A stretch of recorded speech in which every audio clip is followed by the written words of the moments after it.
boss, the dangers of MMA boxing.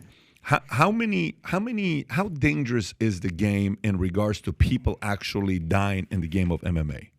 Almost no, zero. Almost no. Yeah. Why more boxing than it is in MMA? Because boxing, every boxing training, you do a lot of sparring, and guess what? 90% of the punches go to the head.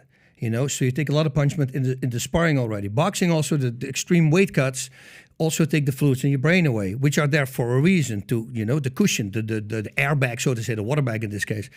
But everything is focused on the head. In MMA, you say, oh, yesterday I had a hard sparring session in striking, let's go wrestle today. Let's go do submissions today. Yeah. You see, you can switch in between, and you're still in shape, you still can use it for the fight. Have you followed the story of Sugar Ray Robinson and is it Jimmy Doyle? Do you know that story? No. Do you know the story, Sugar Ray Robinson and Jimmy Doyle? So it's very, very interesting. So this is a fight back. If you can Google this, Sugar Ray Robinson and Jimmy Doyle, go to all and see what year this fight was. Zoom in. Go to the day these guys fought in Cleveland. There it is. Go back right there. They fought in Cleveland, June 25th, 1947. So here's what happens. Sugar Ray Robinson is fighting Jimmy Doyle. The night before, Sugar Ray Robinson goes to sleep, has a nightmare that he punches Jimmy Doyle with a left punch, and he kills him. Do you know this story? So he comes in the morning. Sugar Ray says, I don't want to fight this guy. To the pastor, Catholic priest. Yeah. He says, why? He says, last night I had a nightmare that I killed him. He says, what are you talking about? He says, I'm telling you, I don't want to fight this guy. I'm afraid I'm going to kill this guy. So they fight. Sugar Ray hits him with a left punch, okay? Falls to the ground, goes to the hospital, the guy dies. Jeez. You didn't know this story? No. The guy dies. By the way, when you hear him telling the story, Sugar Ray, when he's telling the story, he's crying telling the story. Yeah. The guy, Jimmy, was planning on taking that money to buy a house for his mom from the fight. When Jimmy dies, Sugar Ray feels so bad. The next 4 fights, he gives all the money to Jimmy's mom. Wow. And Sugar Ray, for the rest of his life, he's afraid to throw the left when he's fighting people. Yep. You hear these types of stories sometimes. You're like, man, and you hear it more in you hear it more in the boxing world than you hear about it in the MMA world. In the MMA world. The ones that died were always companies that didn't have all the checks.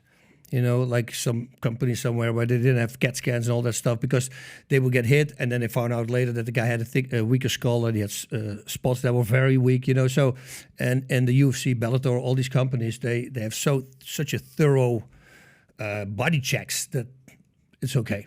Yeah, the only reason I ask is because what's more dangerous to get hit in the face? I mean, you got a punch or a kick. Or a knee. It's got to be the kick, of course. That's what I'm saying, right? So if you got a knee or a kick, and how come no one in UFC has died from a knee or a kick, but they have in boxing? It blows me away, and especially if you get kicked by like a guy like Mirko Cro Cop. Yeah. I say, holy why is your kick so strong? What is the trick? He says, I do after a workout 1,000 kicks every time. 1,000 kicks. It's like Bruce Lee used to say. He says, I'm not worried about the guy who knows 10,000 kicks. I'm worried about the guy who knows 1 kick, but did it 10,000 times. It's a scary kick. That's a scary. Matsuoyama, the guy from Kyokushin Karate, who would knock out bulls. Yeah. Like knocking out bulls. That's how strong his punch was. And when they asked him in an interview, what do you want to get stronger in your body? He goes, my punch. And I go, okay, you see, it's never good enough. So with all the craziness taking place, I believe future looks bright. If you believe future looks bright, get your latest Future Looks Bright hat of Valuetainment. It says Future Looks Bright here, Future Looks Bright here. We got them in white, we got them in black, we got them in red. Our black on black sold out. These are about to sell out. If you haven't ordered one yet, we had a person in Michigan, bought 1, then he bought 3. Then when those 3 people weren't in the office, they had to order 58 of them because people wanted the Future Looks Bright hat, especially during times like this, because ain't nobody saying Future Looks Bright. To order your Future Looks Bright hat, click over here. And to watch the entire podcast, click here. Take care, everybody.